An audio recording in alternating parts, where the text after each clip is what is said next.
So this is just a little bit about who we are as an organization.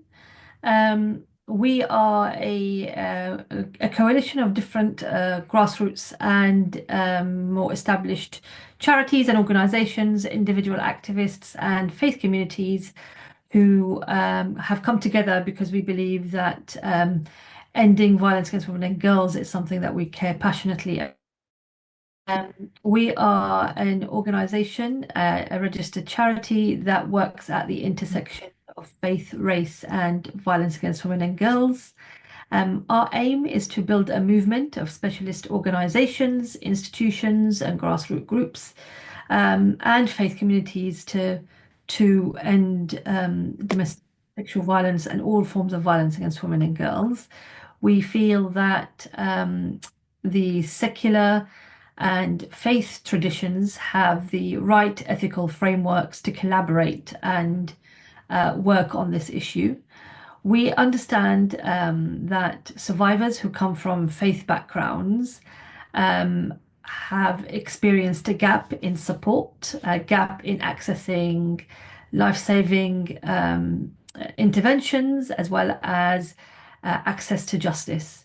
And we feel that this gap is really fueled by a number of things, including the fact that there is no or very little faith literacy amongst secular civic society groups, as well as state institutions or state services.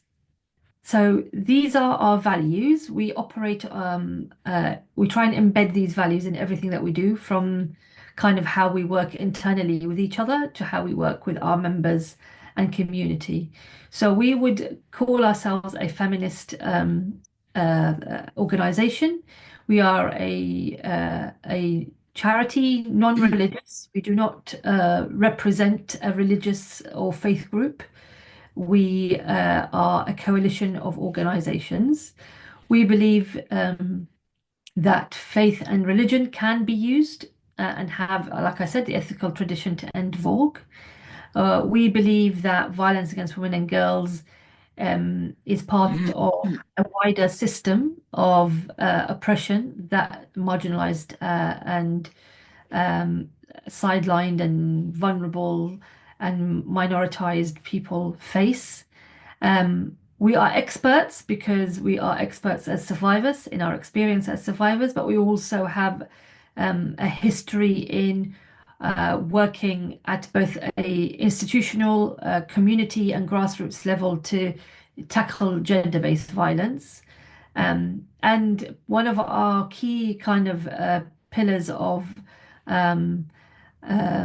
belief is that we are constantly an organization that wants to learn and reflect on its work and practice, so that we're always kind of hearing what survivors have to say about their experiences and how these are different or change or kind of are more nuanced depending on the experiences and the circumstances that our survivors face. We also believe that there's no hierarchy of faith, belief, or non-belief.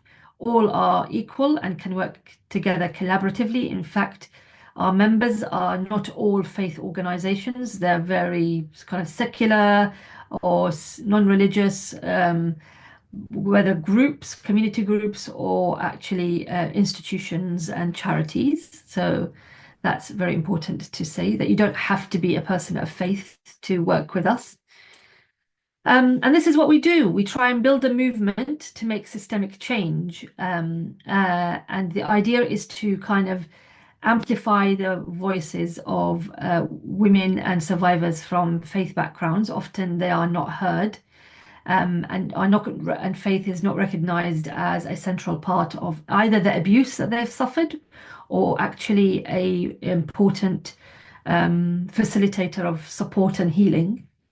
We want to build and have been building faith literacy and knowledge across secular agencies about the barriers that survivors face from different faith backgrounds.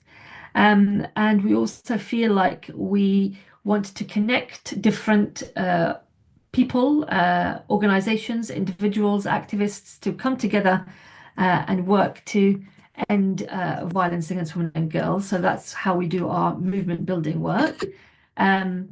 We also work very hard to create resources and lobby and advocate for positive policy and practice change. That's whether it's with sort of lawmakers, policymakers, or even actually organizations that support survivors and come from a women's movement or feminist background. So yeah, these are the kind of four pillars of our work.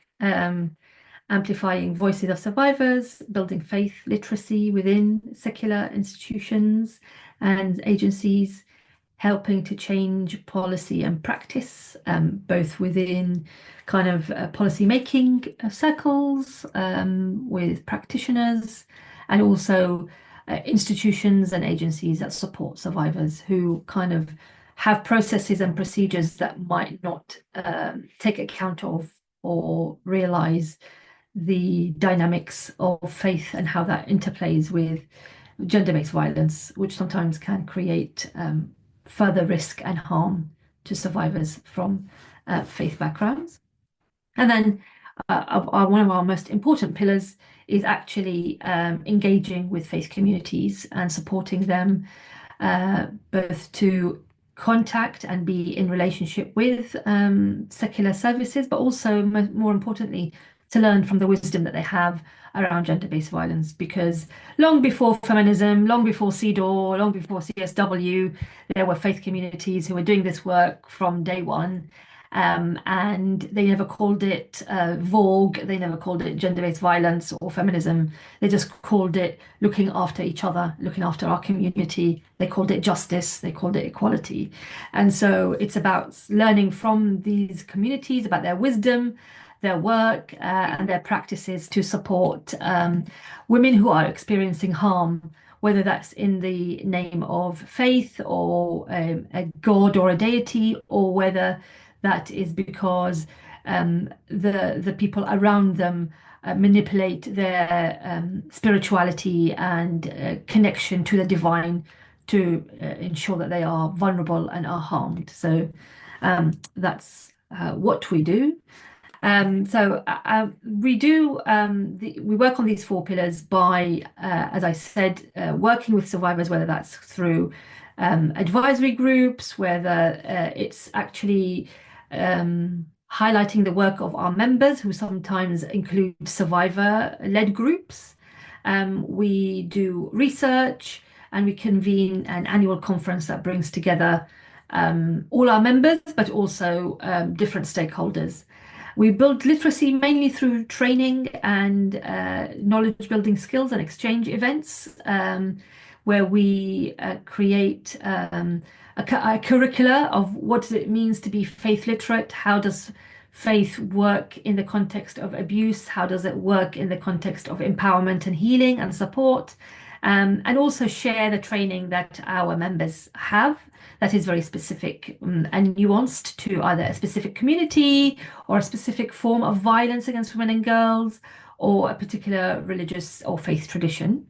We also have, we influence policy and practice through lobbying, again, roundtables, policy briefings, best practice guides. If you go on our website, you can see we have a spiritual abuse guidance that we've produced that really spells out what does spiritual abuse mean, how do perpetrators use it, how does it impact survivors, but also how you as either a service or an advocate or a faith community can tackle it and prevent it. And then engagement and learning, and that's really through establishing networks across the country. We're very lucky to be operating in England, Scotland, and Wales. We wish to be in Ireland, Northern Ireland, hopefully, and maybe colleagues here in Northern Ireland, please reach out to us. We'd love to hear from you.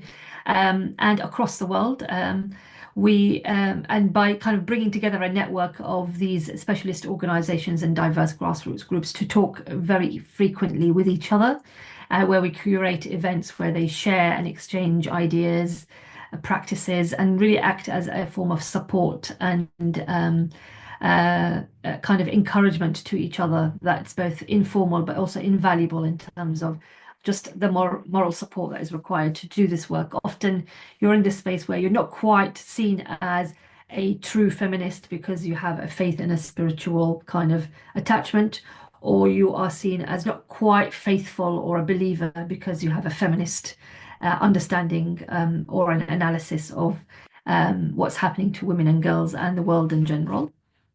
And then I'm not going to take long, but this is what we've done since we have been founded.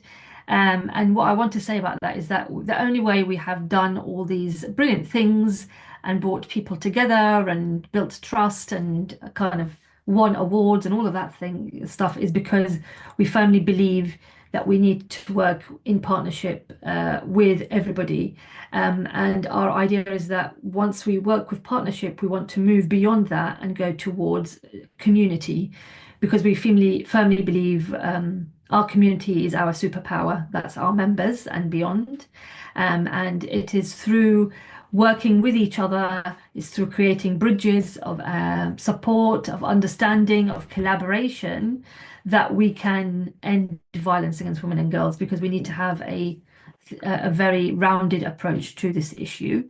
And we're very delighted to be working with Religions for Peace in the UK to kind of explore what that looks like across faith groups and faith traditions. So really, really value that collaboration. And this is why we need to work together, because through our community, we can support survivors better. Through our community, we can collaborate and create a hub of knowledge and expertise that can help us dismantle all forms of oppression. Through collaboration, we can support communities to do as much as they can and remove barriers. We can support experts to do better, to hear better, to listen, to remove barriers to access and support. And through our movement and our community, we can ask for justice, demand it, change laws, change practices, but also nurture the capacity of each other to do this work, because we can't alone do all of that together. So it is through the power of our community and through collaboration and partnership that we can achieve these very lofty and important goals.